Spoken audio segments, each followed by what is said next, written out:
Era una oscura noche de otoño.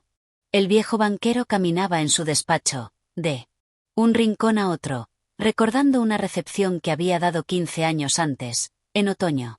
Asistieron a esta velada muchas personas inteligentes y se oyeron conversaciones interesantes.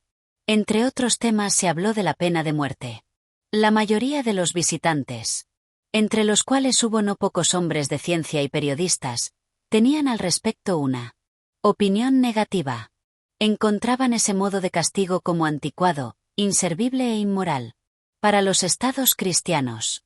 Algunos opinaban que la pena de muerte debería reemplazarse en todas partes por la reclusión perpetua. No estoy de acuerdo, dijo el dueño de la casa. No he probado la ejecución ni la reclusión perpetua, pero si se puede juzgar a priori, la pena de muerte, a mi juicio, es más moral y humana que la reclusión. La ejecución mata de golpe, mientras que la reclusión vitalicia lo hace lentamente. ¿Cuál de los verdugos es más humano? ¿El que lo mata a usted en pocos minutos o el que le quita la vida durante muchos años? Uno y otro son igualmente inmorales, observó alguien, porque persiguen el mismo propósito: quitar la vida. El Estado no es Dios. No tiene derecho a quitar algo que no podría devolver si quisiera hacerlo. Entre los invitados se encontraba un joven jurista de unos 25 años. Al preguntársele su opinión, contestó: tanto la pena de muerte como la reclusión perpetua son igualmente inmorales, pero si me ofrecieran elegir entre la ejecución y la prisión, yo, naturalmente, optaría por la segunda. Vivir de alguna manera es mejor que de ninguna. Se suscitó una animada discusión. El banquero, por aquel entonces más joven y nervioso, de repente dio un puñetazo en la mesa y le gritó al joven jurista: no es cierto. Apuesto 2 millones a que usted no aguantaría en la prisión ni 5 años. Si usted habla en serio, respondió el jurista, apuesto a que aguantaría no 5 sino 15 años. 15. Está bien, exclamó el banquero. Señores, pongo 2 millones. De acuerdo. Usted pone los millones y yo pongo mi libertad, dijo el jurista. Y esta feroz y absurda apuesta fue concertada. El banquero, que entonces ni conocía la cuenta exacta de sus millones, mimado por la suerte y despreocupado, estaba entusiasmado por la apuesta. Durante la cena bromeaba a costa del jurista y le decía: piénselo bien, joven, mientras no sea tarde. Para mí 2 millones no son nada, pero usted se arriesga a perder los 3 o 4 mejores años de su vida. Y digo 3 o 4 porque más de eso usted no va a soportar. No olvide tampoco, desdichado, que una reclusión voluntaria resulta más penosa que la obligatoria. La idea de que en cualquier momento usted tiene derecho a salir en libertad le envenenará la existencia en su prisión. Tengo lástima de usted. Y ahora el banquero, caminando de un rincón a otro, recordaba todo aquello y se preguntaba a sí mismo: ¿para qué esta apuesta? ¿Qué provecho hay en haber perdido el jurista 15 años de su vida y en tirar yo 2 millones de rublos? ¿Puede ello demostrar a la gente que la pena de muerte es peor o mejor que la reclusión perpetua? No y no. Es un dislate, un absurdo. Por mi parte ha sido el capricho de un hombre satisfecho y por parte del jurista, una simple avidez por dinero. Y se puso a recordar lo que había ocurrido después de la velada descrita. Se decidió que el jurista cumpliera su reclusión bajo severa vigilancia, en una de las casitas construidas en el jardín del banquero. Se convino que durante 15 años sería privado del derecho de traspasar el umbral de la casa, ver a la gente, escuchar voces humanas, recibir cartas y diarios. Se le permitía tener un instrumento musical, leer libros, escribir cartas, tomar vino y fumar. Con el mundo exterior, según el convenio, no podría relacionarse de otra manera que en silencio, a través de una ventanilla arreglada para este propósito. Mediante una esquela podría solicitar todo lo necesario, los libros, la música, el vino, etc., todo lo cual recibiría, en cualquier cantidad, únicamente por la ventanilla. El convenio preveía todos los detalles que conferían al recluido la condición de estrictamente incomunicado y le obligaban a permanecer en la casa 15 años justos, a partir de las 12 horas del 14 de noviembre de 1870 hasta las 12 horas del 14 de noviembre de 1885. La menor tentativa de infringir estas condiciones por parte del jurista, aunque fuera 2 minutos antes del plazo, liberaba al banquero de la obligación de pagarle los 2 millones. En su primer año de reclusión el jurista, por cuanto se podía juzgar a través de sus breves notas, Sufrió mucho a causa de la soledad y el tedio. En su casita se oían constantemente los sonidos del piano. El vino y el tabaco fueron rechazados por él. El vino, escribía, provoca los deseos, y los deseos son los primeros enemigos del recluido. Además, no hay cosa más aburrida que beber un buen vino y no ver nada. En cuanto al tabaco, vicia el aire de la habitación. En el primer año se le enviaban al jurista libros de contenido preferentemente fácil, novelas con complicada intriga amorosa, cuentos policiales y fantásticos, comedias, etc. En el segundo año ya dejó de oírse la música en la casita y el jurista solo pedía en sus notas libros de autores clásicos. En el quinto año se volvió a oír la música y el prisionero solicitó vino. Los que lo observaban por la ventanilla relataban que durante todo ese año no hacía sino comer, beber, quedarse en cama bostezando y conversar malhumorado consigo mismo. No leyó más libros. A veces, de noche, se ponía a escribir durante largo rato y a la madrugada hacía pedazos todo lo escrito. Más de una vez se le oyó llorar. En la segunda mitad del sexto año el recluido se abocó con ahínco al estudio de los idiomas, la filosofía y la historia. Acometió estas ciencias con tanta avidez que el banquero apenas alcanzaba a pedir libros para él. En el lapso de 4 años fueron solicitados por correo, a su pedido, cerca de 600 volúmenes. En este periodo el banquero recibió de su prisionero una carta que decía así: «Mi querido carcelero, escribo estas líneas en 6 idiomas. Muéstrelas a personas entendidas. Que las lean. Si no encuentran ni un solo error, le ruego hagan disparar una escopeta en el jardín. Este disparo me dirá que mis esfuerzos no se perdieron en vano. Los genios de todos los tiempos y países hablan en distintas lenguas, pero arde en Lelos la misma llama. Oh, si usted supiera que dicha sublime experimento ahora en mi alma porque puedo comprenderlos». El deseo del recluido fue cumplido. El banquero mandó disparar la escopeta en el jardín 2 veces. A partir del 10º año el jurista permanecía sentado a la mesa, inmóvil y solo. Leía el Evangelio. Al banquero le pareció extraño que el hombre que en 4 años había vencido 600 tomos difíciles, hubiera gastado cerca de un año en la lectura de un libro no muy grueso y de fácil comprensión. Al Evangelio lo sustituyeron luego la historia de las religiones y la teología. En los 2 últimos años de reclusión, el prisionero leyó una extraordinaria cantidad de libros, sin ninguna selección. Ora se dedicaba a las ciencias naturales, ora pedía obras de Byron y Shakespeare.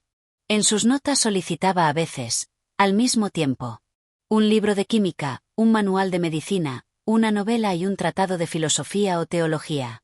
Sus lecturas daban la impresión de que el hombre nadase en un mar entre los fragmentos de un buque, y tratando de salvar la vida, se aferraba desesperadamente ya a uno ya a otro de ellos. El viejo banquero recordaba todo eso, pensando: mañana a las 12 horas él obtendrá su libertad.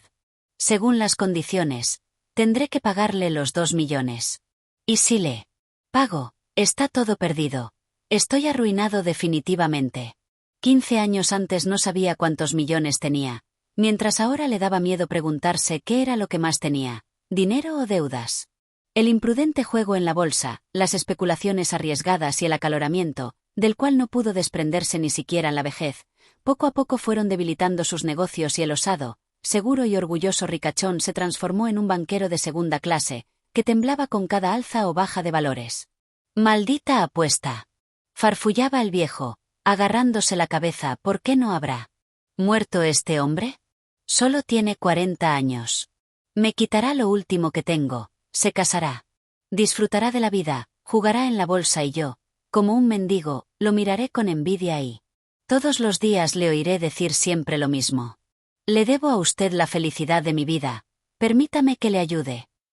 No, esto es demasiado. La única salvación de la bancarrota y del oprobio está en la muerte de este hombre. Dieron las 3. El banquero aguzó el oído. Todos dormían en casa y solo se oía el rumor de los helados árboles detrás de las ventanas. Tratando de no hacer ningún ruido, sacó de la caja fuerte la llave de la puerta que no se abría desde hacía 15 años. Se puso el abrigo y salió de la casa. El jardín estaba oscuro y frío. Llovía.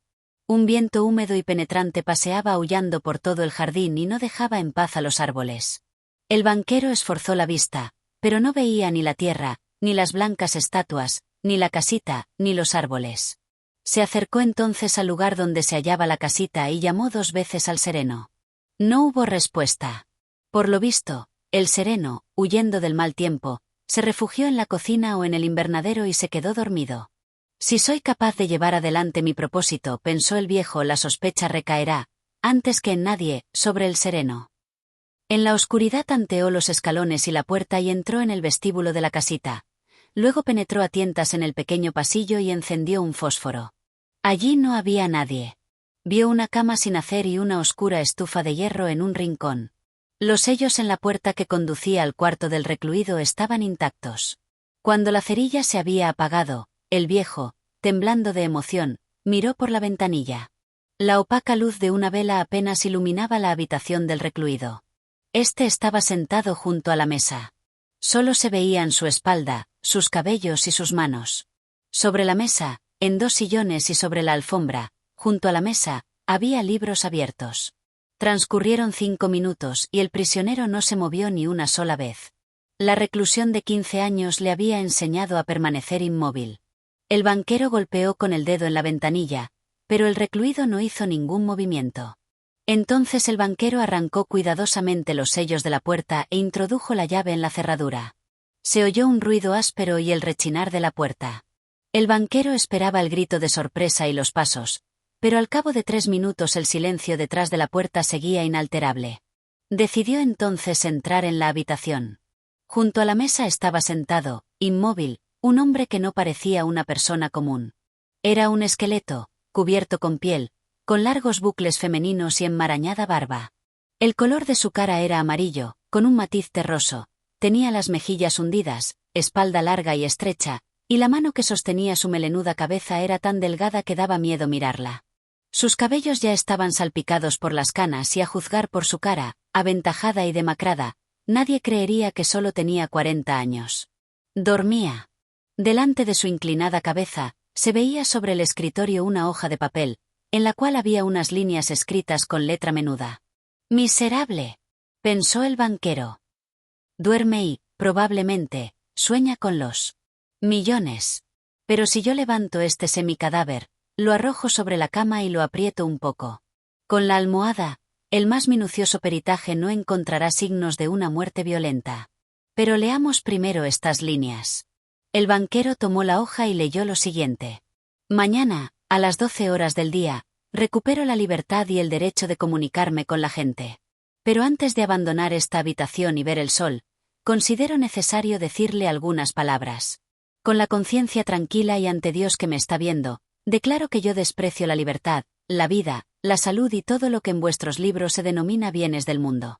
Durante 15 años estudié atentamente la vida terrenal. Es verdad, yo no veía la tierra ni la gente, pero en vuestros libros bebía vinos aromáticos, cantaba canciones, en los bosques cazaba ciervos y jabalíes, amaba mujeres. Beldades, leves como una nube, creadas por la magia de vuestros poetas geniales, me visitaban de noche y me susurraban cuentos maravillosos que embriagaban mi cabeza. En vuestros libros escalaba las cimas del Elbruz y del Monte Blanco y desde allí veía salir el sol por la mañana mientras al anochecer lo veía derramar el oro purpurino sobre el cielo, el océano, las montañas, veía verdes bosques, prados, ríos, lagos, ciudades. Oía el canto de las sirenas y el son de las flautas de los pastores. Tocaba las alas de los bellos demonios que descendían para hablar conmigo acerca de Dios.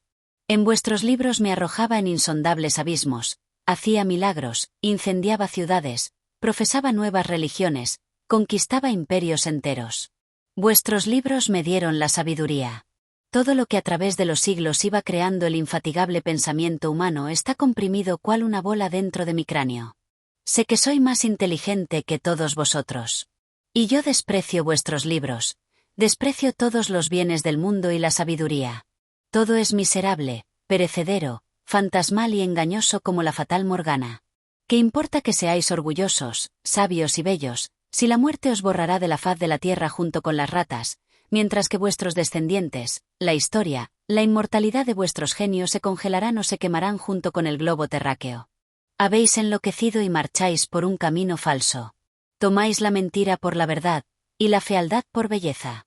Os quedaríais sorprendidos si, en virtud de algunas circunstancias, sobre los manzanos y los naranjos, en lugar de los frutos, crecieran de golpe las ranas y los lagartos o si las rosas comenzaran a exhalar un olor a caballo transpirado. Así me asombro por vosotros que habéis cambiado el cielo por la tierra. No quiero comprenderos. Para mostraros de hecho mi desprecio hacia todo lo que representa vuestra vida, rechazo los 2 millones, con los cuales había soñado en otro tiempo, como si fueran un paraíso, y a los que desprecio ahora. Para privarme del derecho de cobrarlos, saldré de aquí 5 horas antes del plazo establecido y de esta manera violaré el convenio. Después de leer la hoja, el banquero la puso sobre la mesa, besó al extraño hombre en la cabeza y salió de la casita, llorando. En ningún momento de su vida, ni aún después de las fuertes pérdidas en la bolsa, había sentido tanto desprecio por sí mismo como ahora. Al volver a su casa, se acostó enseguida, pero la emoción y las lágrimas no lo dejaron dormir durante un buen rato. A la mañana siguiente llegaron corriendo los alarmados serenos y le comunicaron haber visto que el hombre de la casita bajó por la ventana al jardín, se encaminó hacia el portón y luego desapareció. Junto con los criados, el banquero se dirigió a la casita y comprobó la fuga del prisionero. Para no suscitar rumores superfluos, tomó de la mesa la hoja con la renuncia y, al regresar a casa, la guardó en la caja fuerte.